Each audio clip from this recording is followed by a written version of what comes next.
Bonjour à tous et bienvenue pour cette petite vidéo où on va enregistrer une fiche de révision. Une fiche de révision qui va porter sur la régulation du débit cardiaque. Donc je vais dessiner la fiche de révision ici, les schémas qui me semblent importants, et je vous invite à faire la même chose chez vous, soit en même temps, soit en mettant en pause, de la façon qui vous arrange. Donc c'est parti, on y va. Régulation du... Je vais essayer de bien écrire mais c'est pas gagné. Débit cardiaque. Alors qu'on note QC généralement. Hein. Hop. Alors la première chose qu'on va rappeler sur cette fiche, c'est qu'est-ce que c'est que le débit cardiaque. Le débit cardiaque QC, il correspond au produit de la fréquence cardiaque par le volume d'éjection systolique VES. D'accord ? Alors ce débit cardiaque, il s'exprime par exemple en millilitres par minute. La fréquence cardiaque en battements par minute, BPM, ou minute moins 1, et puis le volume d'éjection systolique en millilitres. En moyenne, les données habituelles, pour le VES 70 ml, pour la fréquence cardiaque 70 battements par minute, ce qui nous fait un débit cardiaque qui est d'environ, alors ça fait 4900 ml par minute, d'environ 5 litres par minute au repos. 5 litres par minute, c'est quand même considérable, c'est l'équivalent de votre volume sanguin corporel total qui passe en 1 minute. Donc le sang fait le tour de la boucle en 1 minute. Du coup, il y a deux aspects qui vont être importants pour la régulation du débit cardiaque, c'est la fréquence cardiaque, comment est-ce qu'on régule la fréquence cardiaque, et le volume d'éjection systolique. Alors on va commencer par rappeler un élément, c'est que pour la fréquence cardiaque, ce qui est important, c'est le potentiel de pacemaker. Donc je vous rappelle, si on trace ici un petit graphique du potentiel de membrane d'une cellule de pacemaker, qu'est-ce qu'on va avoir ? On va partir ici, on va mettre quelques graduations, moins 70, ici moins 50, et puis ici 0. On va tracer une courbe témoin où on va être à la fin d'un potentiel d'action. Donc ici, la membrane est en train de se repolariser. Et cette repolarisation permet l'ouverture des canaux HCN. A la suite de ça, on va avoir notre potentiel de pacemaker qui remonte graduellement jusqu'au seuil d'environ 50 mV avant de déclencher une nouvelle dépolarisation et à nouveau une repolarisation. Donc ça c'est le profil classique du potentiel d'action d'une cellule de pacemaker. Et donc là il y a deux possibilités. La première possibilité, c'est, on va dire, le cas... alors, est-ce qu'il marche bien sur mon crayon là ? Ouais, il est un peu gros. Je vais prendre un autre, je ne vais pas prendre le vert. La première possibilité, c'est le cas d'une activation du système nerveux sympathique. Du système nerveux sympathique qui s'active en cas d'urgence. Et donc, je vais tracer aussi mon seuil. Ça peut être utile.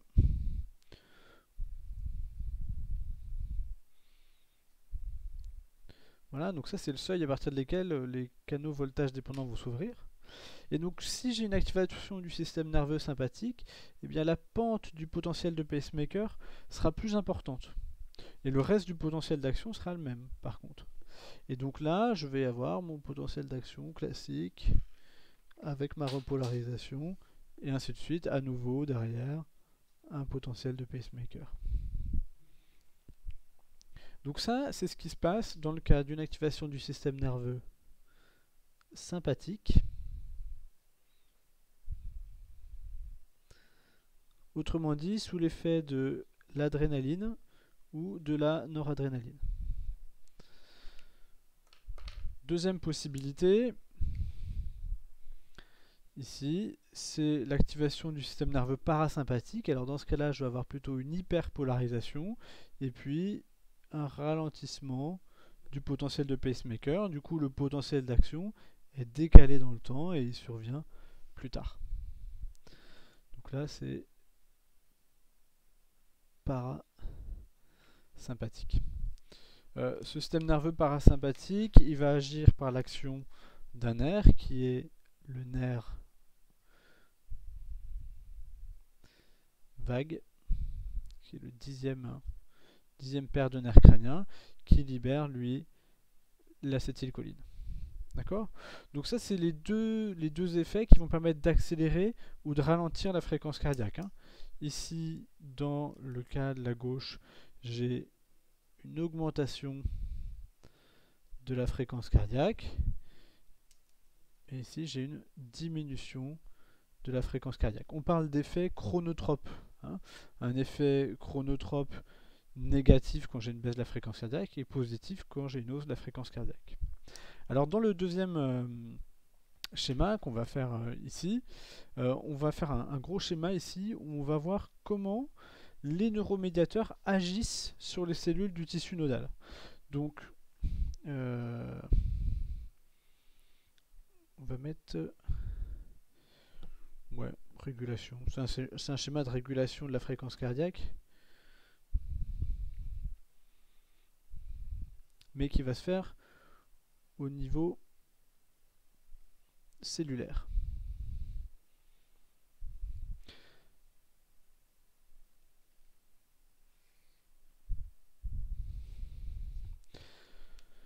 Schéma assez gros là, qui va nous prendre la moitié de la fiche. Donc on va commencer par placer tous les récepteurs dont on a besoin sur cette cellule du tissu nodal.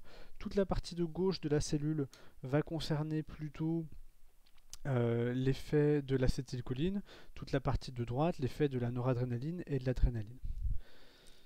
Donc je vais commencer par placer mes récepteurs parce que c'est le plus simple.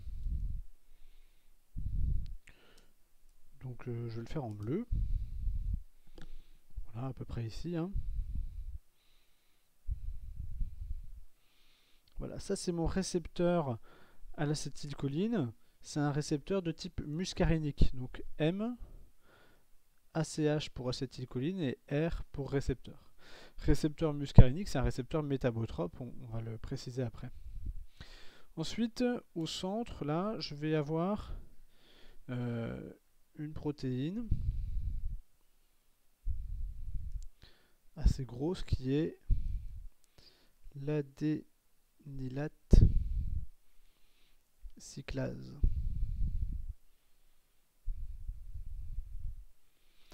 L'adénylate cyclase, elle convertit l'ATP en AMP cyclique, on va y revenir.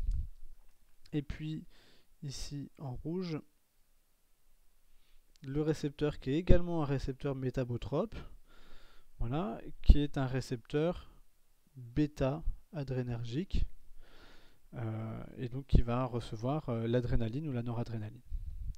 Alors ensuite, je vais faire un certain nombre de canaux. Alors ici, on va avoir un canal K+, et puis ici, on va mettre deux autres canaux.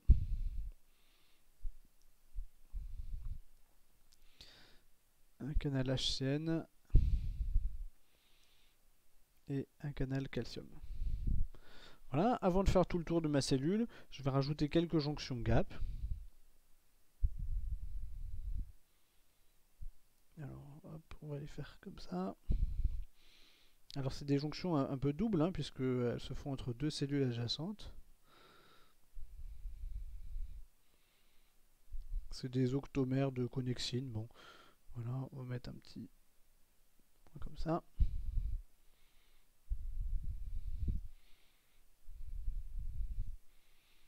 Ici, on va mettre HCN. Ici, CA2+.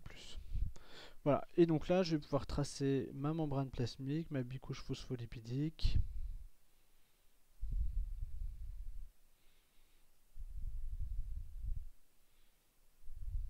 Alors, j'ai fait une cellule un peu trop petite. Bon, c'est pas grave. Il faudra écrire petit. J'espère que vous voyez.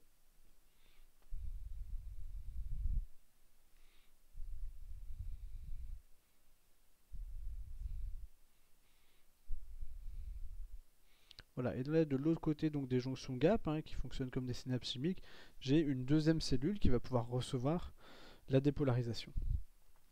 On va rajouter à ça des synapses. Donc ici une première synapse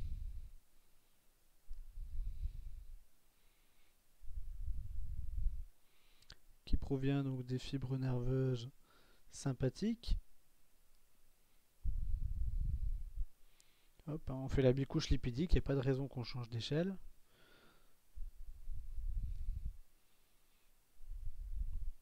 C'est très schématique bien sûr. Hein,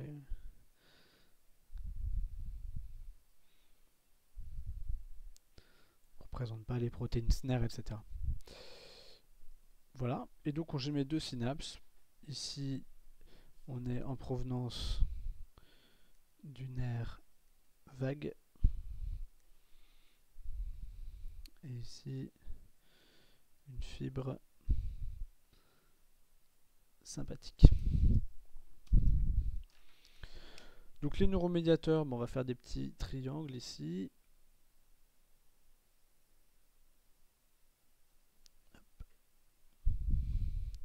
Donc là, ça va être principalement la noradrénaline, mais également, je vais faire des triangles vides, donc qui ont la même forme, qui se fixent sur les mêmes récepteurs, l'adrénaline, en provenance du sang. D'accord ? Il y a des vaisseaux, des capillaires qui sont dans le myocarde hein, et qui vont acheminer vers les cellules du tissu nodal l'adrénaline qui a été produite par les glandes médullo-surrénales. De l'autre côté, le nerf vague, lui, il libère des petits ronds voilà, qui vont se fixer sur les récepteurs muscariniques. Hop, et donc il s'agit ici de l'acétylcholine. Voilà, ces deux types de récepteurs là, ils ont des domaines transmembranaires, mais ils fonctionnent un petit peu pareil, c'est-à-dire qu'ils vont activer des protéines G.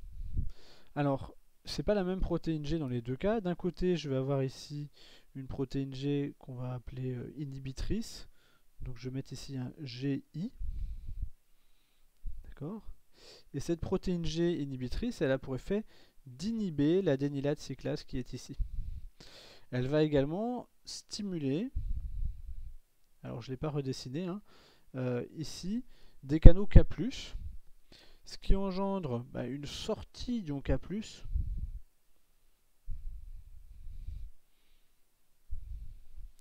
ce qui a pour effet déjà d'engendrer une hyperpolarisation.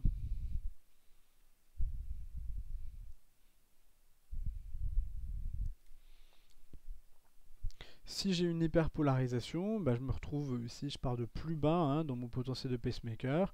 Le potentiel de pacemaker est plus long et donc j'ai une diminution de la fréquence cardiaque. Ici, mon récepteur bêta adrénergique, lui, il va avoir une structure un petit peu différente et il va activer une protéine G, qui est une protéine G stimulatrice. GS. Hein. Ici, vous voyez, j'ai mis un petit tiret là, ça indique que ça a une action inhibitrice. Hein. On inhibe l'adénylate cyclase. Ici, je stimule l'adénylate cyclase. J'active l'adénylate cyclase. Voilà, on peut zoomer un petit peu.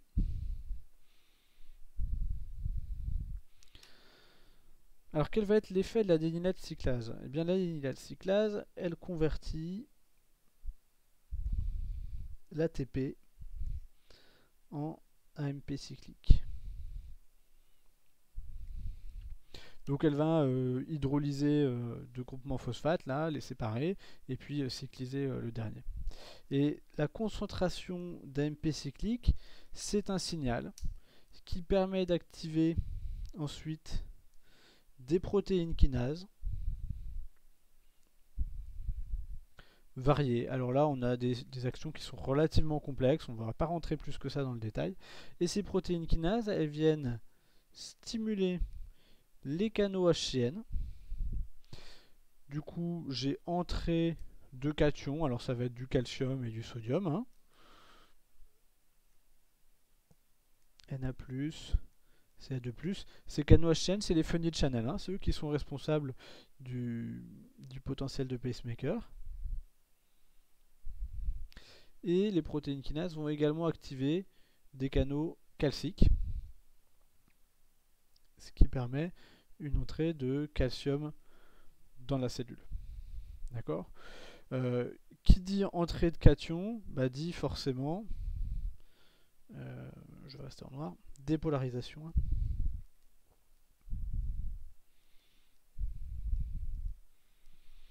Donc ici, on comprend bien que c'est le taux d'AMP cyclique. Hein, on insiste bien là-dessus. Voilà, je le repasse en vert. Ce taux d'AMP cyclique qui est déterminant pour activer des protéines kinases qui activent ensuite des canaux qui font rentrer des cations. Cette dépolarisation, elle se transmet hein, au niveau des jonctions gap de cellule en cellule. Et c'est elle qui va engendrer la révolution cardiaque.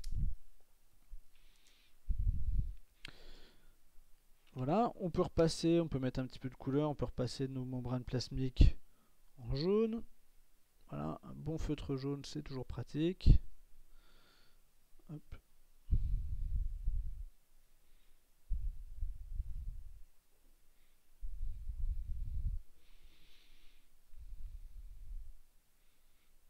Voilà, on essaie de rendre ça joli.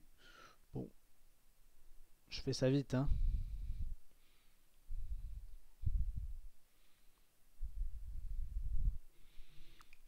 Voilà. On peut insister un peu plus là sur le bleu. Ici sur le rouge.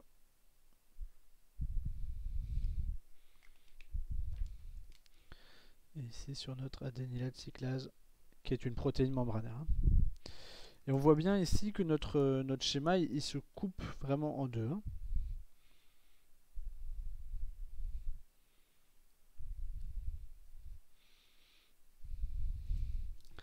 Voilà. Il faut se rappeler aussi que le nerf vague, lui, il est actif en permanence, ce qui fait que la fréquence cardiaque, elle est modérée, elle est ralentie en permanence.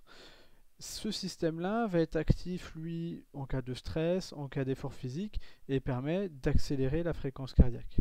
D'accord, j'ai oublié de mettre augmentation de la fréquence cardiaque.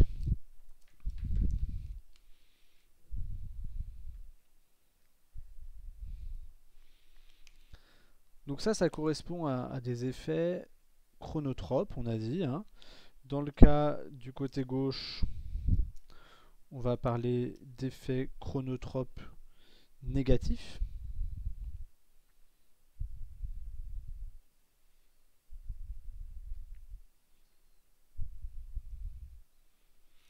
Alors que dans le cas du côté droit, on va parler d'effets chronotropes positifs.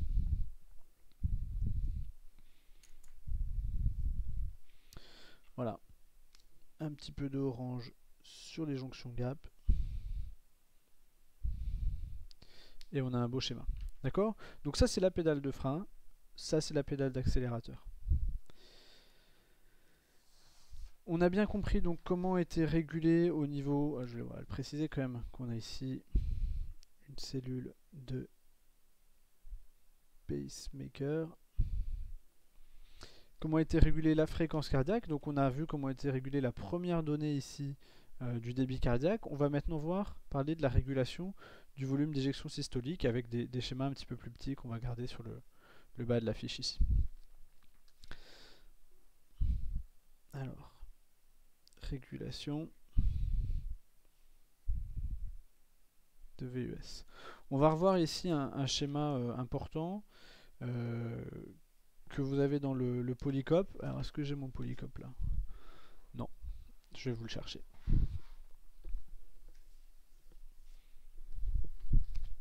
Polycope. Alors, les schémas qui vont nous rappeler ça, là je vais reprendre directement la figure 632. Tenez, je vous les mets sous les yeux. Donc on a refait ici la figure 6, voilà, je vais y arriver, on va se reculer. La figure 633. Ça c'est l'équivalent des figures 635 et 636, avec une vision un petit peu différente, un petit peu plus complète. Et puis là, on va reprendre les éléments de la figure 632 et un petit peu de la 634. Voilà. Donc toujours cette fiche, en gros, on a tous ces éléments-là. Donc pour la régulation du VES, il y a deux aspects qu'il faut faut prendre en compte. D'une part, le volume télédiastolique, VTD, donc ça c'est le volume à la fin de la diastole, et d'autre part, le volume télésystolique, le volume à la fin de la systole. Et la différence entre les deux, la soustraction, c'est le volume d'éjection systolique. Alors le VTD, il dépend de quoi et comment est-ce qu'il peut être augmenté. Le VTD, il peut être augmenté ici par le retour veineux. On va mettre les facteurs, on va rester en noir. Donc le retour veineux est très important parce qu'en gros, la quantité de sang qui retourne au cœur, c'est ça qui va conditionner le volume télédiastolique. Ce retour veineux, je vous rappelle qu'il se fait par l'intermédiaire de deux pompes qui sont la pompe musculaire, donc quand on active les muscles squelettiques autour des veines, ça appuie sur les veines, et la pompe respiratoire qui est le déplacement de la cage thoracique qui va permettre de mobiliser aussi des volumes de sang. Et comme il y a des valvules dans les veines, ça va permettre d'augmenter ça. Ce retour veineux, il permet d'améliorer ce qu'on appelle la précharge.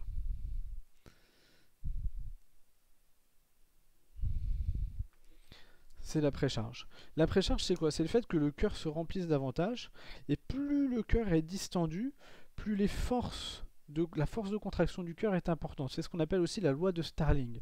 En fait, la longueur des sarcomères dans le cœur, elle est sous-optimale, et si on étire un petit peu ces sarcomères, ils ont une force de contraction plus importante.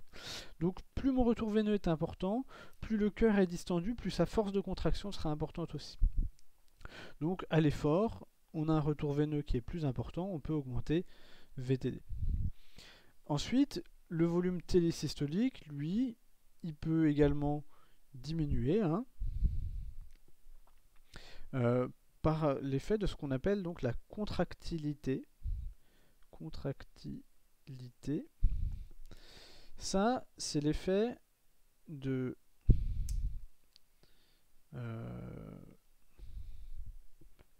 des deux neuromédiateurs, la noradrénaline et l'adrénaline. On a vu ici sur notre schéma que l'adrénaline avait un effet sur les cellules du tissu nodal, les cellules de pacemaker. Elle a aussi un effet sur les cardiomyocytes, notamment le fait d'activer ici des canaux calciques. Quand j'active des canaux calcium, non seulement ça dépolarise la cellule, mais rappelez-vous, par le phénomène de calcium-induced calcium release, ça va me permettre de libérer davantage de calcium dans les citernes terminales et donc d'améliorer la contraction du myocarde. Et donc là, j'ai une contraction musculaire qui est plus performante, et du coup, je vais pouvoir diminuer mon volume télésystolique, c'est-à-dire que mon cœur éjecte davantage de sang. D'accord. Le fait aussi que j'éjecte davantage de sang, ça peut être amélioré par la post-charge. Donc il y a un autre aspect ici, je vais le mettre là, qui est lié en fait à la pression artérielle tout simplement. Si la pression dans le système artériel est faible, eh bien le cœur a moins de force à fournir pour exercer pour éjecter le même volume de sang. Et donc à la fin, si j'augmente VTD et que je diminue VTS, on voit bien ici que l'écart entre les deux, c'est-à-dire mon VES, augmente fortement. Voilà, ça c'est un aspect un peu général. On va voir maintenant un dernier aspect que je ne vous ai pas présenté avant trop dans le cours, qui nécessite un petit peu de recul. Et j'ai perdu mon crayon. Ah, il est là. C'est l'interaction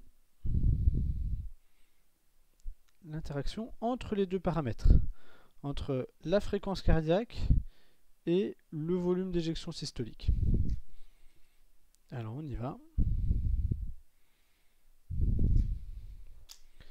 On va prendre deux situations. La première situation, je vais le mettre en bleu.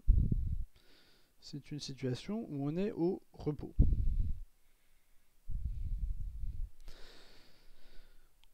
On reprend les paramètres du débit cardiaque. Donc QC, c'est FC par VES. Au repos, donc, ma fréquence cardiaque, sous l'action du système nerveux parasympathique, que j'ai vu ici, va avoir tendance à ralentir. Effet chronotrope négatif.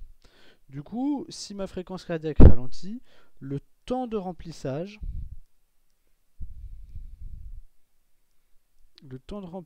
des ventricules, lui, va augmenter parce que je suis plus longtemps en diastole. Et mon retour veineux sera le même. Donc le temps de remplissage augmente, ce qui permet d'augmenter le volume télédiastolique. Et si j'augmente le volume télédiastolique par la loi de Starling avec l'étirement du myocarde, hein, on va le remettre ici, étirement du myocarde, loi de Starling. Si j'augmente le VTD, j'ai plus de force de contraction et je vais augmenter VES. D'accord? Donc, bien que la fréquence cardiaque soit faible, je peux avoir un volume d'éjection systolique qui vient compenser ça et avoir un débit cardiaque au repos important. Autre situation, on va regarder la même chose, mais à l'effort.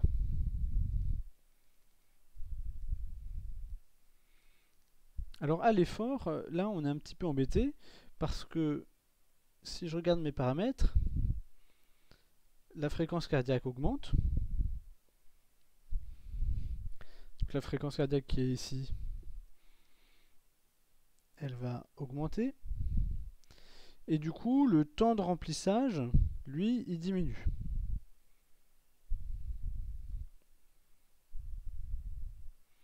C'est-à-dire que si le cœur bat trop vite, paradoxalement, on peut aboutir à une baisse du débit cardiaque parce que le volume d'éjection systolique sera trop faible, parce que le temps de remplissage sera trop faible. Hein.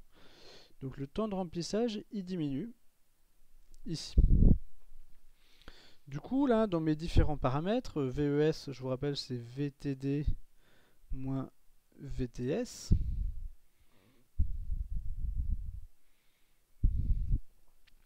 Le temps de remplissage qui diminue, ça signifie que j'ai une diminution du volume télédiastolique. Hein.